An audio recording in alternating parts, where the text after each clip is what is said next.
was the volunteer to be the third speaker. Well, speech of our title. The title of our speech is "It is Surprise," and our evaluator is Dr. Caroline Cesar. She will give the objectives and she will let us know the speech title. Yeah. Thank you, Mr. Chairman. Linda's title today is Grandmas. Linda has no idea what her title is or would be until just now, because it's an impromptu speech, and she told me to pick any title before we started. Her objectives are as follows: develop an awareness of the situation in which you might be called upon to deliver an impromptu speech. Understand how to prepare for impromptu speech. Use one or more patterns to approach a topic under discussion. For example, comparing a past, present, and future situation, or before and after. Time is 5 to 7 minutes.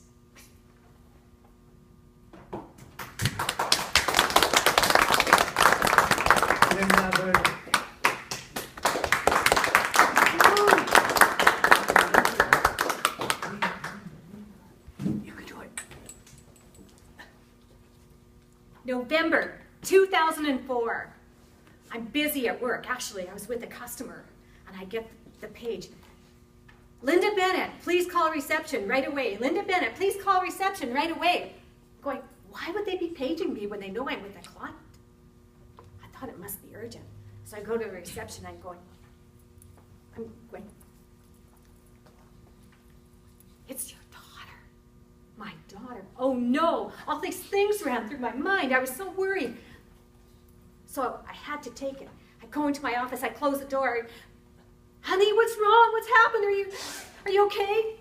Mom, I have some big news. Okay, I'm with a customer though. Mom, I'm pregnant. Pardon me? Mom, I'm pregnant. Holy supercalifragilisticexpialidocious. I know, Mom, she said. I know. Mr. Chairman, friends, my daughter thought I would be embarrassed and not too happy to find out that she was pregnant. She was married. That was my first indication that she was actually, you know, doing the nasty.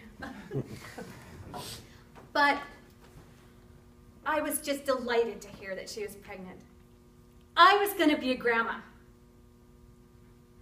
She thought that I would not want to be a grandma. She said, you're going to, oh, I know, Mom, you want to say you're too young to be a grandma. You're only 35. I mean, 35. I know, you're too young. I said, no, honey, honestly. After I get back with my customer, I'll phone you back and I'll tell you why I'm so excited to be a grandma. This is the best news ever. How many people here are grandmas? You know what I'm talking about, don't you? And there are many of you women in here, and men who will be grandfathers that will understand what I'm talking about when you get that news. The reason I was so excited is because I had 2 wonderful grandmas in my life. And I'd like to just share a couple of stories about my grandmas. My first grandma was Grandma Bradley. She was my dad's mom. Grandma Bradley went blind at the age of 14. My Grandma Bradley, her name was Hazel. And I used to sing "Hooray for Hazel" just to drive her nuts. She hated that song. My Grandma Bradley was so great at masking her blindness that my ex-husband didn't even know she was blind after meeting her 5 times. And it's one of those things. Okay, that might say a thing about him. It might say something about her. It might say something about me. I don't know. My Grandma Bradley was the most wonderful woman. She had 3 children, 2 girls and 1 boy. My dad was the eldest. And I was the first grandchild. So I got the special treatment. And I must admit, I milked it for all it was worth because I was the eldest of a whole brood of kids, and I was the only one that got to spend any time with my grandparents, one-on-one, because I was the eldest and because they felt sorry for me having to look after my brothers and sisters all the time. So I welcomed those times when I got to spend that with my grandparents. One of the tricks that I'll share with you that I used to play on Grandma Bradley was that I've never been fond of vegetables. And my grandma was a very, very, she wanted to make sure that we all ate properly. So I used to ask for an extra helping of mashed potatoes and then hide my vegetables underneath the mashed potatoes. And I'd say, oh, Grandma, I can't eat any more mashed potatoes. And she said, oh, that's okay, because that's your second helping. And my grandpa was oblivious to all this. He could see. So Grandma, and then I used to turn the plate strategically so Grandma, when she picked up the plate, didn't touch the potatoes. She picked up the plate when it was on the empty spot. She loved having people play jokes on her, I'm sure. She's just that type of person, and you'd never know that she had a disability. She was a wonderful person. My Grandma Berezowski was born in Poland, but she didn't speak Polish, she spoke Ukrainian. So my Grandma Berezowski always had a really strong accent. For instance, and she used to make chicken all the time for us, and she lived next door to us. So she was the special woman in my life. I had mostly an absentee mom and a sick mom, so Grandma was my closest female confidant. Grandma Berezowski used to call chicken thighs. And to this day, we all call chicken thigh. When we eat chicken thighs.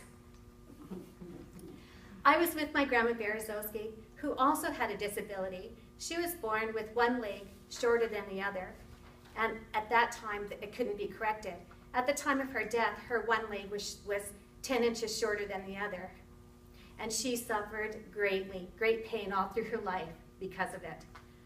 Fortunately, I was with her when she passed away, and it was one of those very special moments, and I also gave the eulogy at her funeral, which was a deep, deep, deep honor, and my way of honoring my grandma, who was so important to my life.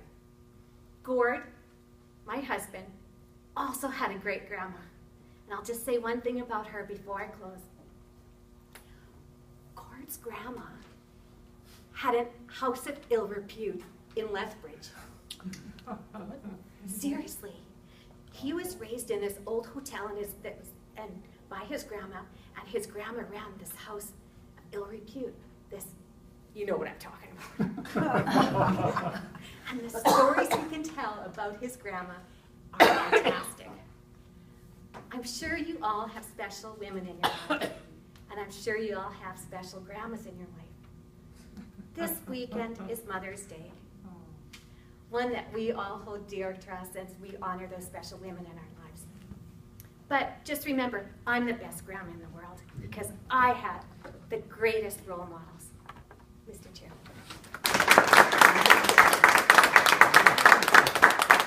Thank you very much. Do you think she needed lozenges? One minute for evaluation, please. Some notes.